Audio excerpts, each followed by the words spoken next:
Assalamualaikum warahmatullahi wabarakatuh. Jumpa lagi dengan Ahsan di channel Ahmad Ahsan. Nah, kali ini kita akan belajar dasar Unity. Nah, kita akan bareng-bareng belajar tentang apa itu Unity. Apa itu Unity? Unity adalah platform pengembangan game yang sangat fleksibel dan dapat digunakan untuk membuat berbagai jenis game dan aplikasi interaktif. Bisa buat game 2D dan juga 3D ya guys. Nah, tapi kali ini kita akan buat game kayak game platformer gitu guys. Nah, ayo kita langsung ke Unity-nya. Nah, di Unity-nya ini, di Unity Hub-nya ada project. Kita langsung kalau mau bukan project baru langsung new project aja, pencet sini. Nah, kita pilih yang terserah sih 3D atau 2D. Nah, tapi kali ini pilih yang 2D aja ya guys, karena aku ngajarnya yang 2D dan terserah kasih nama apa. Nah, tapi di sini aku udah ada ya guys. Jadi langsung aja kita buka tampilan awal yang Unity Editor 2D kayak gini. Nah, jadi pertama-tama di sini nih ada scene dan ada game. Di scene ini tempat kita buat ngedit apa yang kita bikin. Kita bisa buat ngotak-ngatik apa aja yang mau kita bikin di gamenya. Nanti hasilnya akan jadi di sini. Nah, di sini kalau kita mau lihat-lihat tuh klik tengah, scroll terus ditekan. Nah, atau bisa klik kanan juga. Nanti kalau misalnya kita bikin sesuatu di sini nanti kelihatan di gamenya. Supaya kita play di sini.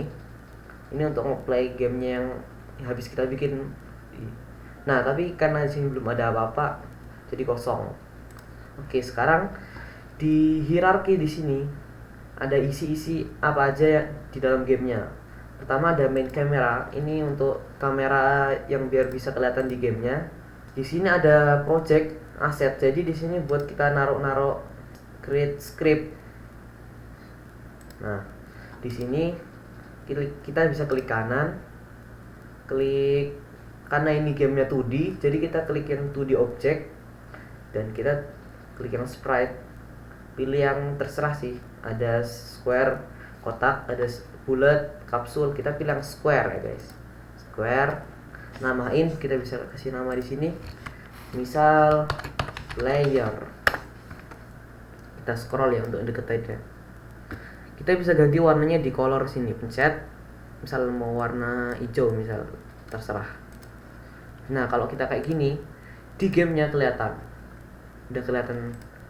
Nah, di sini kita bisa otak-atik pakai tool di sini. Ini move tool buat dia kita gerakin di sumbu X atau di Y-nya. Nah, ini untuk rotasinya. Ini. Terus ini buat nge-scale untuk besarin atau kecilin. Ini Y, ini X, atau dua-duanya bisa di tengahnya sini. Set, nah gitu. Atau bisa juga pakai yang ini. Kalau cuma satu sisinya doang kayak gini. Nah, kita juga bisa edit ini ya di sini. Ya guys. Ini untuk posisinya, ini untuk rotasinya, ini untuk scale-nya kayak di sini. Sama aja sih. Nah, ini di posisi X-nya, di sumbu X-nya yang merah ini tadi. Kita bisa edit di sini juga. Jadi kita mau bikin playernya biar dia bisa gerak ke kanan, ke kiri di platform di lantai ya guys. Nah, di sini aku pakai Visual Studio ya guys. Kalian bisa download sendiri. Nah, langsung aja kita buka. Klik 2 kali. Microsoft Visual Studio. Nah, ini di scriptnya udah disiapin ya guys. Nama pergerakan. Jadi ini artinya ini komen. Jadi ini dihapus aja nggak apa-apa. Gak penting. Ini juga hapus aja. Nah, jadi ada namanya void start dan void update. Nah, void ini sebenarnya itu fungsi dari start, fungsi dari update. Kalau untuk start dia bakal jalan pertama kali di game pas kita pencet pertama kali ininya. Misal kita pertama kali di void start kita suruh dia nulis halo gitu, misal kita tulis kayak di konsolnya debug.log namanya, terus kurung kayak gini. terus kita kasih ini tanda petik 2, kita tulis halo gini. Nah di C# ini kita harus jangan lupa dikasih titik koma kalau untuk Unity. Di void start nanti kita lihat bedanya sama di void update. Kita Ctrl S kalau mau save. Nah jadi langsung di konsolnya kita cek, kita play dia. Nah ada tulisan halo 1 kali. Ini kalau untuk void start, tapi kalau void update kita cut, kita taruh sini, kita cek ya, kita save bedanya apa biar bisa lihat bedanya. Nah di konsol coba kita play. Nah berkali-kali nih, ada berapa ribu ini udah. Jadi kalau di void update tuh dia bakal munculinnya berkali-kali. Kayak untuk pergerakan kanan kiri itu harus pakai di void update. Jadi karena void startnya ini nggak butuh, sementara kita delete aja. Nah di void update kita mau bikin biar dia bisa gerak ke kanan ke kiri. Oke, jadi caranya kita harus tulis gini dulu. Kita mau gerakin dia, kalau dia mau ke kanan klik D atau arrow right arrow. Kita bikinnya biar dia klik D, dia bakal ke kanan. Oke ya. Jadi kita tulis jika klik D dia bakal ke kanan. If itu bahasa Inggrisnya, kita kurung tutup, tanda kurung. Jadi ini tuh jika kalau kita mencet D maka dia bakal ke kanan. Kalau mencet D artinya tuh input dari keyboardnya, input dot titik. Nah di sini ada banyak ya guys, kita bisa pilih. Nah karena kita pakainya gap key, namanya gap key. Di gap key ini ada gap key down, gap key up, sama gap key doang. Kalau yang gap key doang kita tuh kayak neken lama gitu. Kalau kita pencet D yang lama dia bakal kayak gimana. Kalau down pencet sekali aja. Kalau yang up, kalau kita ngelepasin pencetannya kita tekan, habis itu kita lepas baru jalan fungsinya. Karena kita mau terus menerus, kita pencet yang get key, pilih yang get key. Dia mau mencet tombol apa, kita tulis kurung lagi di sini key code, kodenya .d. Ini terserah ya guys, bisa klik left arrow juga bisa, left arrow, tapi kita pencet yang D aja, D. Jadi kalau dia pencet yang D di keyboardnya, kita enter, kita kurung awal kayak gini, enter lagi. Nah apa yang terjadi di sini? Jadi ini nih if-nya, ini maka akan terjadi di sini. Nah kita mau biar dia ke kanan, caranya kita tulis transform. Transform ini ada banyak ya guys, isinya ada banyak lah. Kita pakai yang transform.translate. Translate ini, terus kurung lagi. Nah kita tulis di sini. Jadi di dalam translate ini udah ada kita mau gerak kemananya. Translate ini mau gerak ke arah X, sumbu X-nya atau Y-nya atau Z-nya. Koma gini. Ini untuk sumbu X-nya, float X ini. Di sini untuk sumbu X-nya, ngisi sumbu X-nya. Ini untuk Y-nya, ini untuk Z-nya. Jadi karena di sini 2D, jadi kita nggak butuh Z. Jadi Z-nya kita tulis 0 di sini. Z-nya 0. Terus kita maunya biar dia ke X, sumbu X-nya aja nih. Kalau kita lihat di posisinya, kita pindahin karena dia mau ke kanan tuh, berubah jadi positif. Kalau ke kanan dia bakal positif, kalau ke kiri dia bakal negatif, minus. Karena dia mau positif, ke kanan tuh berubah. Kita buat di sini, misal dia berubah, setiap kita pencet dia bakal berubah jadi 1 gitu terus. Y-nya karena kita nggak mau bikin dia biar ke atas, kita nolin aja. Y-nya tuh sumbu Y-nya. karena kita maunya gerak kanan kiri aja, y nya nggak usah, jadi kita tulis 0, z nya juga 0. Jangan lupa titik koma juga kayak tadi. Ctrl save, kita taruh sini, kita buka ini maksudnya. Nah, kita play.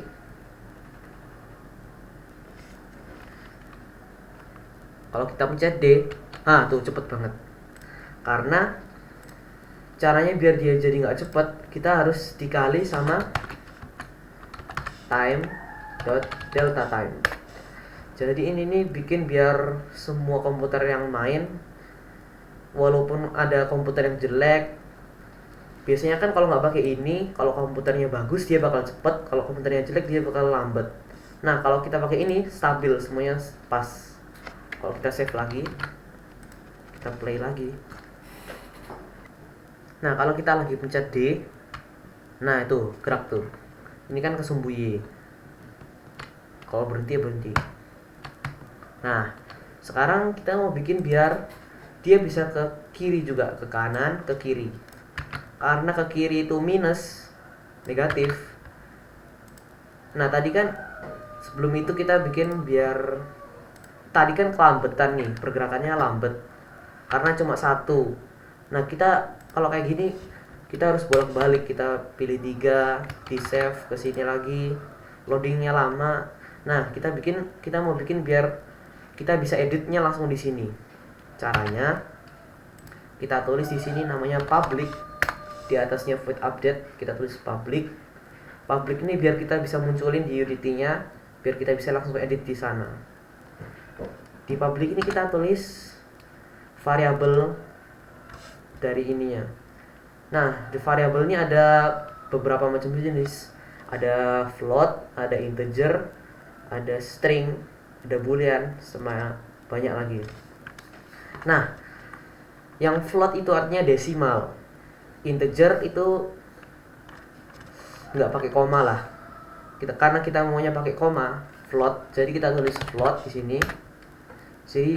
Jadi bisa koma, public float, misal namanya kecepatan. Ini untuk nama, terserah aja ya, bisa kita tulis bebas, jangan lupa titik koma. Nah, kita buat di sininya jadi kecepatan.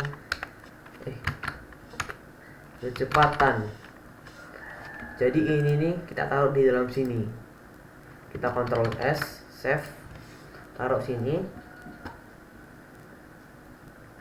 Nah, di public floatnya ini, kalau variabelnya tadi float, jadi kita bisa bikin dia jadi kayak gini, koma, bisa koma. Tadi kalau cuma satu kan 3, kita bisa bikin 3,5 gitu, misalnya 3,5 ya. Play. Jadi kita langsung bisa ngedit di Unity-nya, nggak usah bolak-balik di scriptnya, bolak-balik gitu. Misalnya kita mau 5, jadi lebih cepat lagi, tuh lebih cepat. 10 nah lebih cepat gitu daripada bolak-balik. Jadi kita bikin kayak gini. Nah, sekarang kita bikin biar dia kalau pencet A bakal ke kiri, karena ke kiri tadi minus. Langsung aja kita copy ini, copy sampai bawah, kita Ctrl C, enter, Ctrl V. Karena kita mau bikin ke kirinya pencet tombol A, yaudah kita ganti D nya jadi A. Nah, kalau ke A kan, kalau ke D kan tadi kan dia bakal ke ini. Kalau ke kiri dia bakal minus nilainya, negatif. Jadi kita kasih di sini minus kecepatannya, minus dari public float ini. Ctrl S jangan lupa. Sekarang tes lagi, play lagi.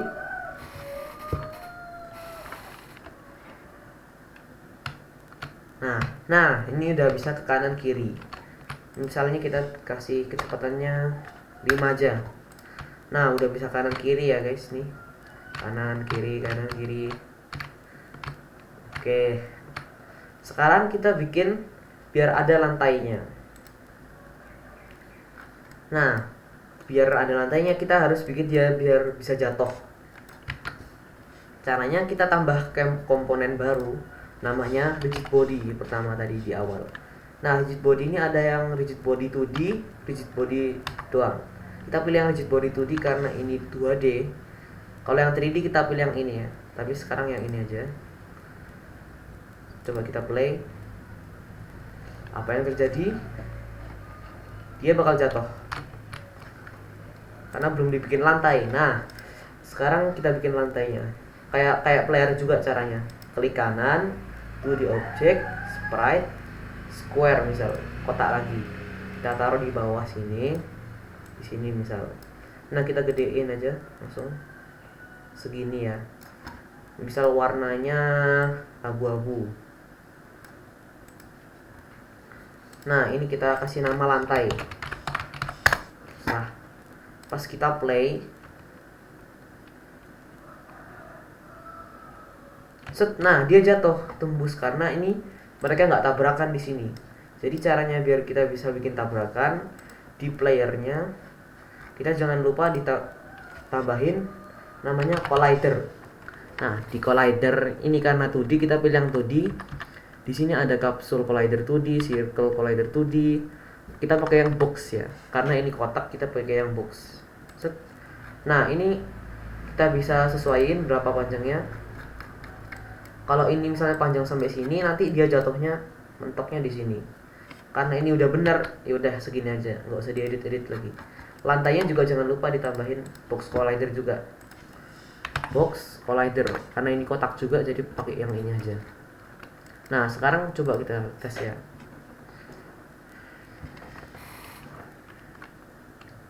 Nah, udah bisa berdiri di sini. Sekarang coba ini kita duplikat. Kita langsung pindah dari sini ke sini. Terus kita Ctrl D. Nah, di sini kelihatan kalau kita habis ngopi tadi. Habis kita copy jadi 2, kita duplikat. Misal tak taruh sini ya satunya. Kita pendekin lagi. Kita tarik ke sini, misal segini pendeknya. Ini udah pakai box collider juga karena ini kopian dari yang pertamanya. Playernya kita taruh di kita taruh di atas. Nah, kita play. Bisa nggak dia berdiri di yang platform ini? Nah, udah bisa. Nah, tapi sekarang kalau kita jalan bener, udah bener. Tapi kalau kita ke kiri banget sini. Nah, karena ini berat, jatuh. Jadi kebalik. Nah, kita nggak mau kayak gitu. Jadi kita harus, kalau tadi pas dia kebalik kan dia di sini, jalan ke sini. Habis itu pas sudah di sini, dia balik rotasinya di Z-nya. Nih, ini gerak nih. Kita ke sini. Nah, tuh gerak di situ. Jadi kita harus bikin biar rotasi Z-nya nggak bergerak, di freeze. Caranya kita di rigid body-nya ada constraints, buka freeze rotation, pencet yang Z-nya. Kalau kita play lagi,